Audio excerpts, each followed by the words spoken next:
right, so Zach is going to turn on our custom-built rock tumbler. I'll just show you guys sometimes one of my hobbies of collecting and tumbling rocks. And so got so sick of the low quality of rock tumblers. Oh, that looks good actually. And I made Zach build me one, so I don't have anything to throw on. I thought it actually seems like it will. That's a good speed. No, we don't want to go that speed. I don't think that will tumble rocks. That will destroy rocks. But I have to show you my stupid hobby sometime. Speaking of stupid hobbies, over here. Oh, so if you've seen all of the news surrounding Bloomburrow and Wiz of the Coast doing Wiz of the Coast things, where they are going to consolidate all the bad products into just play boosters because there's just too much noise out there, which we all agreed. I've been calling that forever. I'm actually, I swear I was one of the few people who was talking about what a headache draft boosters, play boosters, theme boosters. There's no difference. That was always the problem I have with these products, is there wasn't enough difference to set them aside from the draft boosters. So why even create them? Why would you have a play booster? Why would you have a draft booster? Why would you have, especially theme boosters? Couldn't stand those things because there wasn't enough jumpstart even. There wasn't enough to differentiate them from the regular products. And then they came out with like aftermath boosters, which was just a headache. And if you've seen the news about Bloomburrow, they're coming out with some cheap boosters. So we don't even know the costs on them, but I actually am in agreement here with Rudy from Alpha Investments. So I've watched a few videos. I've watched a lot of bad takes from other YouTubers that either they miss the point of why these are coming out like completely, or they take kind of the side of like, this is a good thing for the community because it allows, you know, entry-level products. So I've dealt with these entry-level products. Pokemon puts out the Halloween boosters. They also sometimes do like Christmas boosters, and they're garbage. Like they cost like $1 and you never get your value out of them. And so that is my first problem I'm having with the Bloomburrow products is they can't really create a product that I think will ever hit that, like fulfill that niche that they want it to.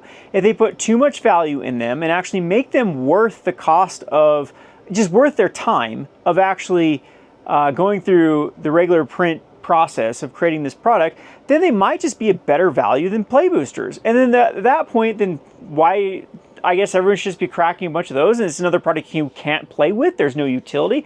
That was one of the major problems I had with set boosters, is like, what was the point of set boosters? What was the point of these draftable commons and uncommons? They're only good for, in that limited environment, for being in things like a set booster. And set boosters were so random with how they were. I've talked about my grievances with them before. It's like the cards were supposed to pair with each other, but it ended up being something dumb like enchantments. So it'd be two enchantments that had nothing to do with each other, were next to each other in the pack. And these slots were just so dumb. And that's my problem with Wizard of the Coast, is they're so lazy with creating products, and they push things out before they even test and gauge exactly, you know, what the audience wants. You think after so many years of doing this, you'd actually figure this out. So I'm going to give you a comparison here, and look at these, like all the crap they've tried. And going back to some of the points that Alpha Investment made in his video that I'm spot on, and what I'm saying, where it's very, very tough to find where these products will actually be useful, because he's spot on with Wizard of the Coast has to print these products. They have to, like, that's what just grinds my gear. Is I made the comparison before. Let's actually grab one over here of these suckers. So these suckers are expensive. So let's grab this. Let's grab a collector booster. So if you actually look at the printing material that it takes to create a collector's booster, and you take one of the cheapest products of all time, which was this arena starter kit. This particular arena starter kit was dirt cheap. I think that the store cost for these suckers were like $4, and you're supposed to sell them for like $7, I think. It's like $6.99. And there's 2 decks. There are 2 full decks in this arena starter kit with foils. There's a foil box, and look at I know the cardboard might not be the same quality, but paper is paper at this point, and foiling and ink is foiling and ink. And when they're going to foil a box like this, is that much cheaper than actually foiling a card? Like a super special, even the things that they have in the that they've done, like the oil slicks and things like that. Is that really more expensive than this box? And so you got to think that Wizard of the Coast's margins are just insane. So what they're really looking for is their margins come with probably a high cost of marketing and just all the other logistics that it goes to, marketing a product and getting it to the consumer. That's their biggest cost. And so materials costs apparently are nothing, but still there's a cost to getting this particular product into the hands of the recipient. And why would they do something like that when they can have, print these things like collector boosters? And so to me, it just doesn't make any sense if I was Wizard of the Coast to even be trying to get into that market of the super, super cheap. Now, places like stores, and I've had a problem with stores that have done this in the past. Like, you always see those little vending machines where you can get a random rare, or stores that have done repacks, or even there have been big YouTubers that I remember back in the day, throw a Jace the Mind Sculptor in 1,000 repacks, and you can get a Jace the Mind Sculptor, but it's more likely to get a bunch of crap. So we do sell, transparency for transparency's sake, we do sell repacks here at the store, but we are incredibly transparent with them when someone comes to buy them, and we give huge deals if people buy them in bulk, and we state these are for learning draft. These are supposed to be these what we do with repacks. We put 1 rare, 3 uncommons and commons, just like a draft booster used to be, and we specifically state there will not be value in these packs. You're paying for the time that it took us to assemble them, and you just have to realize you're going to be getting cards that they're not going to be terrible cards, but they're not going to have value in them. The price of the pack is to represent the labor that it took to put in them, and just, the overall cost to put in them. And again, we just do that because some people want to buy dollar packs. And there have been markets that have taken up this niche, like Card Kingdom used to make these starter decks for intro-level players. And I think it's an analogy that I was thinking about in when I walk the dogs. I have one of those minds that never stops thinking. And so when I go on walks for dogs, it's super clear, and I start thinking about some analogies here I would make. Is it'd be like Toyota. So here's a good analogy. Like Toyota trying to get into the used car market. So they understand that there are a bunch of Honda Civics out there. Now I'm into Honda. Now we're into Honda, not Toyota. There are a bunch of Honda Civics out there with 100,000 miles on them in the market. And it's almost like Honda's jealous that there's this entire market of, cheaper cars than what they produce. So they're going to start producing a car that competes with the used car market. So they create a car that's only going to last 25,000 miles.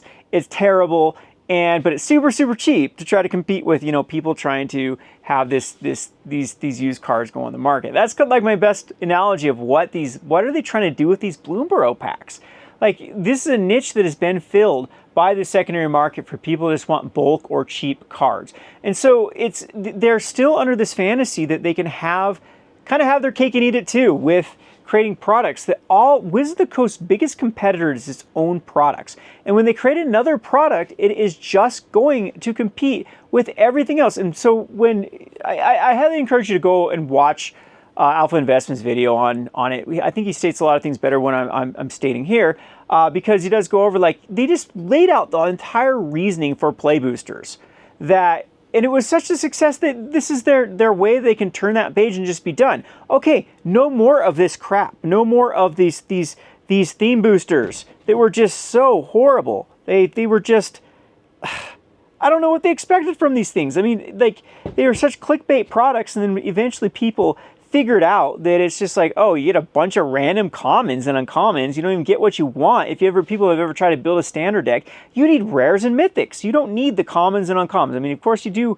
sometimes need some commons and commons, but you get that from people drafting in a good ecosystem. Those are what makes it cheap, and those are what get them in the market, is by people actually playing the pre-releases and drafting. And then the packs are more for, picking up the rares and mythics. And then they go over here to this product with Jumpstart, and it's the same crap. It was a box that was, or a product that was good because it had new interesting cards in it, and they just rebranded Theme Boosters again to be this super intro level product where people can just play with a few packs, and same things like starter kits. and they've all fallen flat. So, I mean, the definition of insanity is doing the same thing over and over again. And this is exactly, I don't get it with Wizards of the Coast of why they're going to go down this road. Now, again, it's not going to be probably, I mean, stores are going to be mad though if they don't have access to this, because I'm sure some stores do want that sort of product where people only have $1 or $2. We actually sell the Halloween packs from Pokemon quite often to kids that just have $1. You know, to buy some, or even some like 50 cents sometimes. But it's just such a feel bad, and I hate to steer people towards those directions because there's no way you get anything good out of them. So it's just literally burning your money. And that's what these are targeted at, and as Rudy from Alphavesta states, is these type of products inevitably just become predatory. So they become like a gift that mom decides to shut her kids up with, or, you know, the grandparents buy because, oh, here, look at this $2 packs. I don't want to spend $6 on a pack.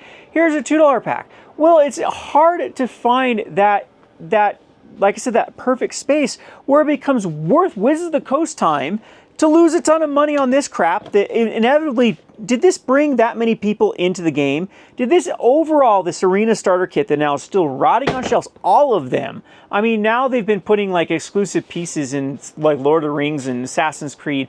But again, it's those that end up getting broken down now. Like the mass box openers, they don't go to the intended recipients. People just break them down for their cards because then they become more valuable than the product, and you know, arbitrage comes into play. And so it's an impossible niche for Wizards of the Coast to actually fill before it becomes either predatory on the one end, or it just then outclasses the product that they actually do want to sell. And so it just boggles my mind here that Wizards of the Coast is going to go down this road again with packs. And we're going to see, again, this is a dollar store product. It doesn't affect you, Kevin. Well, it kind of, I mean, it affects the ecosystem. And like I said, it's all about, like, there is an overall kind of feeling you have to have with a company of creating like products that are reaching their intended audiences without, you know, screwing with the overall ecosystem of that. Because these type of cards eventually will, like I said, what is it? It's just gonna be a lot of dead product out there that eventually is gonna be blown out somewhere and just cause a lot of noise, unnecessary noise again for those Bloomburrow packs. So I want to know what your feelings are in the comment section below for the Bloomburrow half packs, whatever. If you haven't seen it, I'll link a link in the description below to where they announce it. But it's like what, three? So I think there's 5 cards in them, if I'm not mistaken. So there's like 3 commons or uncommons, and then like a showcase slot that could be a rare, and then like another slot that could be a mythic or rare. But let's be honest here, it's gonna be very, very few and far between. We're gonna go back to another scenario of this nonsense with the theme boosters, just like, oh, this is a good idea. You can just like actually open up these packs and actually play with the cards. No, you're not. You get like 7 of one common or something. Like, this was such a garbage product. Anyway, I'm kind of rambling here. It's good to be back, guys, back in the swing of things with the channel. So I'll be trying to be uploading more consistently so I don't turn into this skull here. Or something. It's late. We're closed. Let's just kind of show you the store through the. It's all dark back here in the Erie. You see Chloe that's down there. What you doing, Chloe?